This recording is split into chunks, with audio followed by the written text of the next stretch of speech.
Halo teman-teman, ini dengan Coach Heidi. Hari ini saya mulai dengan YouTube channel yang baru khusus untuk mentoring pelatih-pelatih muda.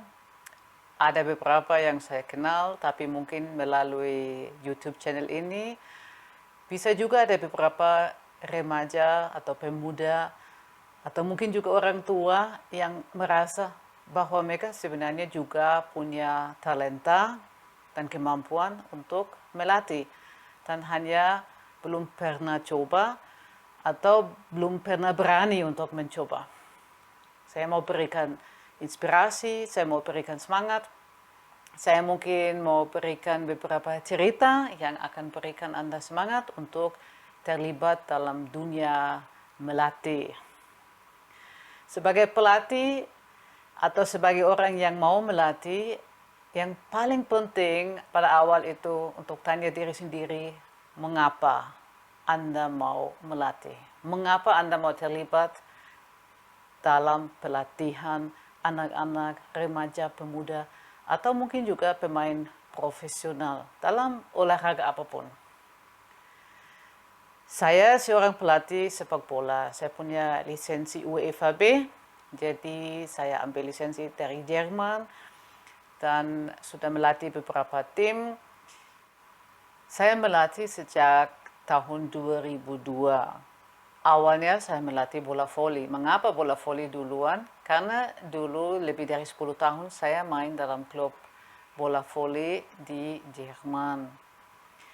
Saya juga pernah main dalam klub bola kaki di Jerman, itu sebelum bola voli. Dengan umur 10 tahun saya sudah mulai main bola di Jerman, dan dengan umur 13 tahun saya sudah dipanggil untuk main di dalam tim dewasa. Dan masalahnya waktu itu yang orang-orang dewasa di Jerman biasanya latihan pada malam hari setelah mereka pulang dari kerja. Akhirnya ayah saya melarang saya untuk main bola karena saya pulang jam 11 malam dan dia tidak setuju. Dari situ saya tahu perasaan dari anak-anak yang tidak mendapat dukungan dari orang tua atau dari rumah. Tapi saya tidak menyerah, saya cari olahraga yang lain. Awalnya saya cari dayung, ya, saya 1 tahun dayung. Tetapi pada musim dingin di Jerman, ya sungai beku, jadi tidak bisa dayung. Jadi saya ikut dengan teman ke gedung olahraga, dia main bola voli. Waktu itu saya sebenarnya pergi ke sana untuk nonton saja, tapi pelatih tanya saya apakah saya mau ikut main. Saya sebelumnya hanya main sedikit-sedikit dengan teman-teman. Tapi karena sebelumnya 1 tahun saya di klub dayung, jadi saya lumayan kuat. Jadi waktu saya ambil bola dan buat servis, pelatih langsung bilang, yuk kamu gabung dengan tim saya.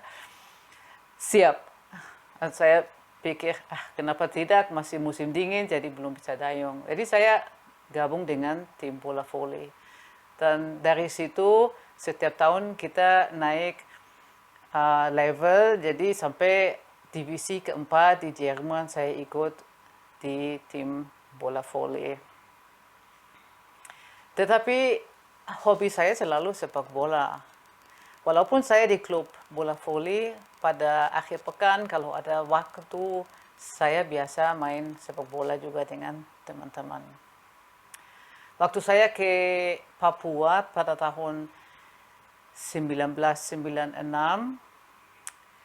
saya lihat banyak anak-anak muda, remaja sering jalan-jalan di jalan, bosan, tidak tahu harus bikin apa. Jadi saya mulai pikir kita bisa buat apa supaya melibatkan remaja dan mungkin juga mahasiswa waktu itu dalam kegiatan olahraga.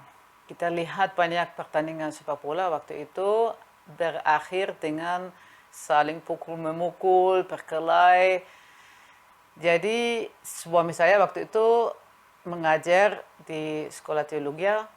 Bukan waktu itu, dia sampai sekarang masih mengajar di situ. Tapi waktu itu kami pikir bagaimana kita bisa buat suatu kejuaraan sepak bola di mana orang tidak saling pukul. Dan kita berusaha dengan organisasi yang lumayan bagus mengatur suatu kejuaraan antar fakultas. Dan waktu itu kita kasih nama Jans Cup.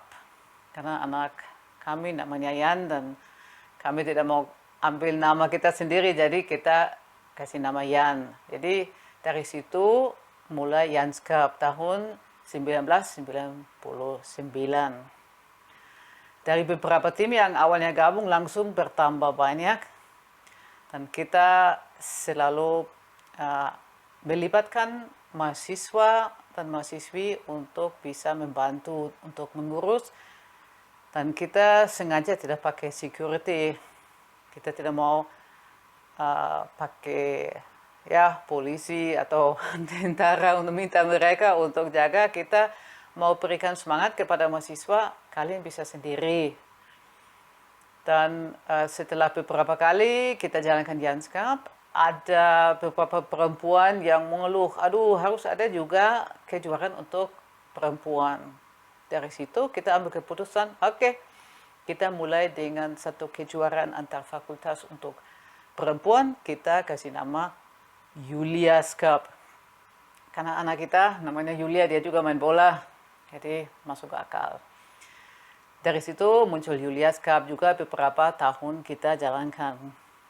Dan banyak mahasiswi yang kita kenal hari ini mereka sudah menjadi pendeta atau kerja di kantor atau di mana saja. Mereka bilang, oh dulu saya ikut main di Julia's Cup. Kita juga kenal banyak orang, ketemu banyak orang yang bilang, oh dulu saya main di Jans Cup.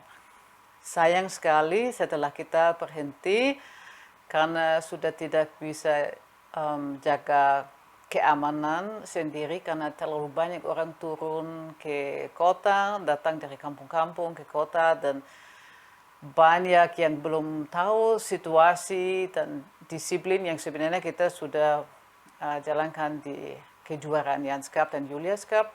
Mereka sengaja buat ribut dan sampai pada akhir kami tidak bisa yakin lagi bahwa kita bisa jaga dengan baik karena terlalu banyak orang yang datang, ribuan orang yang nonton biasanya pada hari semifinal dan final. Dan juga sudah ada beberapa mahasiswa yang bilang mereka nanti akan jalankan kejuaraan dari kampus mereka. Jadi dari situ kita akhirnya ambil keputusan untuk buat kejuaraan untuk anak-anak kecil. Dan kita mulai membuat Bench Cup, kejuaraan Bench Cup waktu itu dijalankan di Waena, di kampung Waena, di Isele, lapangan Isele atau yang juga dikasih nama lapangan MSIG atau Opoko. Yang di situ kita buat lapangan dan di situ kita mulai dengan kejuaraan Bench Cup. Bench Cup itu waktu itu dibuat untuk umur U8, U10, U12, U14 dan di kemudian hari juga untuk perempuan U17. Di antaranya kita juga pernah buat kejuaraan GKI Cup untuk laki-laki U16. Jadi kita jalankan banyak sekali kejuaraan waktu itu.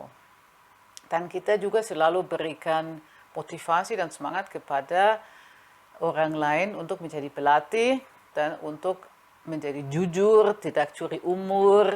Banyak pelatih, walaupun itu kejuaraan anak kecil, mereka tipu dengan umur anak-anak. Jadi menjadi teladan yang kurang baik untuk anak-anak yang mereka latih. Karena kalau pelatih sendiri yang tipu-tipu, bagaimana nanti anak-anak? Waktu itu juga kita melihat banyak pelatih yang melatih anak-anak dengan kasar, pakai kata-kata kotor, paksa mereka.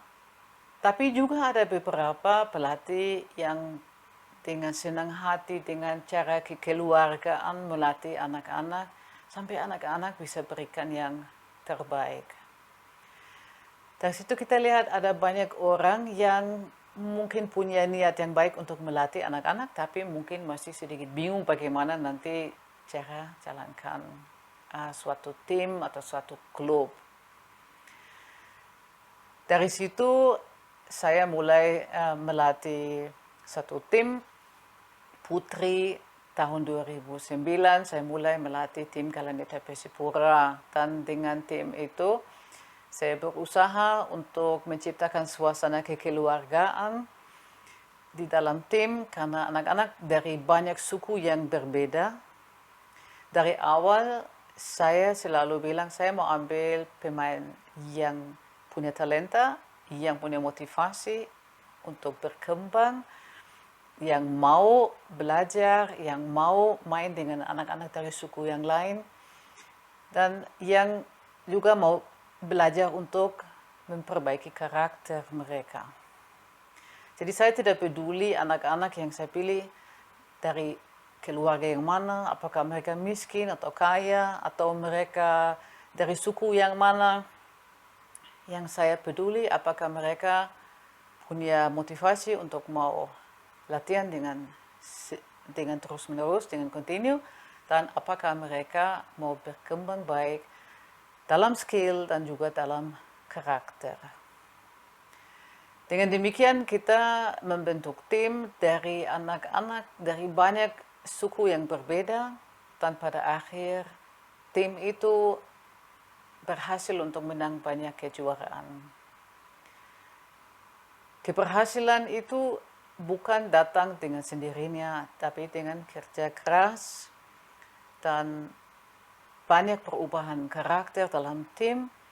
Jadi dalam channel YouTube ini nanti saya mau berikan beberapa contoh atau pengalaman, mau cerita pengalaman dari tim-tim yang saya latih. Tapi juga saya mau sampaikan beberapa prinsip. Kalau kita melatih, kita harus perhatikan apa. Hari ini saya mau bicara tentang tema mengapa Anda mau melatih. Tujuan Anda apa? Tujuan Anda untuk mau dilihat orang, untuk mau dihargai orang. Apakah Anda punya tujuan untuk mau menang, untuk mau menang sebanyak mungkin kejuaraan, untuk mau dapat trofi, untuk mau dapat uang yang sebagai hasil dari ikut kejuaraan tertentu? Atau tujuannya Anda untuk mau memberikan yang terbaik untuk anak-anak yang dilatih, mau gali talenta mereka, peduli dengan mereka bukan dengan diri sendiri, mau membentuk karakter mereka, mau fokus ke proses supaya mereka bertumbuh dalam pengetahuan, dalam karakter mereka. Ya, Anda sudah lihat bahwa pasti yang alasan-alasan yang kedua yang lebih penting. Jadi kalau Anda mau dihargai atau mau dilihat atau mau dihormati, jangan menjadi pelatih. Karena selalu akan ada orang yang tidak akan suka dengan cara Anda melatih, dengan cara Anda mendidik anak-anak. Jadi jangan harap bahwa orang lain akan menghormati atau akan berterima kasih kepada Anda atau akan sangat menghargai Anda. Ada juga pelatih yang suka melatih karena dia merasa dia bisa kontrol anak-anak. Anak-anak harus dengar dia. Jadi dia mungkin merasa kurang percaya diri sendiri, tapi dan karena itu dia membutuhkan orang lain dalam hal itu, mungkin anak-anak atau remaja yang ikuti instruksinya supaya dia merasa kuat. Tolong jangan menjadi pelatih dengan tujuan seperti itu. Anak-anak jangan dimanfaatkan, tetapi anak-anak harus diberikan rasa percaya diri, rasa bahwa mereka berharga apa adanya, Mereka harus diberikan rasa bahwa mereka penting, bahwa kehidupan mereka berarti. Dan yang penting itu proses pertumbuhan, bukan satu kali menang atau kejuaraan tertentu. Kalau anak-anak percaya diri, kalau mereka jujur, kalau mereka bertanggung jawab, dan mereka kerja keras, pasti nanti mereka juga bisa menang suatu kejuaraan atau pertandingan-pertandingan. Tapi jangan hanya fokus untuk harus menang. Karena itu membuat anak-anak stres atau takut, dan ketakutan untuk membuat kesalahan itu yang paling menghambat proses pertumbuhan. Anak-anak harus diberikan kesempatan untuk kreatif, untuk mencoba sesuatu. Dan kalau mereka berusaha, jangan pakai kata-kata untuk merendahkan mereka. Kalau Anda lihat dia bisa buat dengan lebih baik, ya berikan dia semangat untuk bekerja lebih keras, untuk coba lagi, untuk fokus ke apa yang dia harus perbaiki. Tapi jangan pernah campur identitas dia sebagai manusia, sebagai pemain, dengan tujuan Anda untuk mau menang. Itu artinya Anda mau manfaatkan pemain untuk tujuan egois sendiri. Semoga itu tidak pernah akan terjadi. Jadi kalau Anda mau menjadi pelatih, atau apakah kalau Anda sudah pelatih, coba tanya teman-teman Anda, apakah menurut mereka Anda adalah seorang pelatih yang baik? Dan kalau mereka bilang ya, coba tanya lebih detail. Mengapa kamu pikir begitu? Apa yang menurut kamu saya buat baik sebagai pelatih? Tanya teman-teman. Hal kedua yang saya mau tanya Anda, kalau Anda mau melatih atau sudah melatih, bayangkan anak-anak yang dilatih oleh Anda, apakah mereka merasa senang dilatih oleh Anda? Kalau senang ya, mengapa? Atau apakah mereka takut kalau dilatih oleh Anda? Dan kalau ya, kenapa mereka takut? Coba uji diri sendiri. Coba uji diri sendiri, motivasi Anda untuk melatih seperti apa? Apakah Anda betul-betul peduli dengan perkembangan dari para pemain Anda? Apakah Anda menjadi teladan yang baik sebagai orang yang bertanggung jawab, yang jujur, yang peduli? Atau Anda mungkin harus periksa diri, apakah mungkin ada sesuatu yang Anda harus ubah sendiri dulu sebelum Anda melanjutkan melatih atau mulai melatih. Karena anak-anak lihat Anda sebagai teladan. Dan kalau Anda marah-marah di lapangan, pakai kata kotor, tidak sopan dengan lawan atau dengan wasit, ya anak-anak akan meniru tindakan seperti itu. Sedangkan kita sebagai pelatih mau berikan teladan yang baik untuk anak-anak, supaya mereka menghormati orang lain, menghormati orang tua mereka, menghormati guru, menghormati wasit, menghormati lawan, menghormati semua orang lain.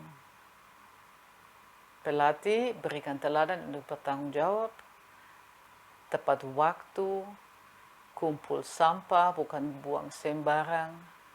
Anak-anak nonton. Anak-anak semoga akan mengikuti teladan dari pelatih. Untuk hari ini kita sudah dengar beberapa hal yang Anda bisa pikirkan untuk uji diri sendiri, motivasinya bagaimana, mengapa Anda melatih, dan semoga nanti Anda akan cek lagi video berikut dengan topik yang baru, cerita yang baru. Sampai jumpa. Jangan lupa subscribe supaya nanti bisa dapat notifikasi untuk video berikut. Dah.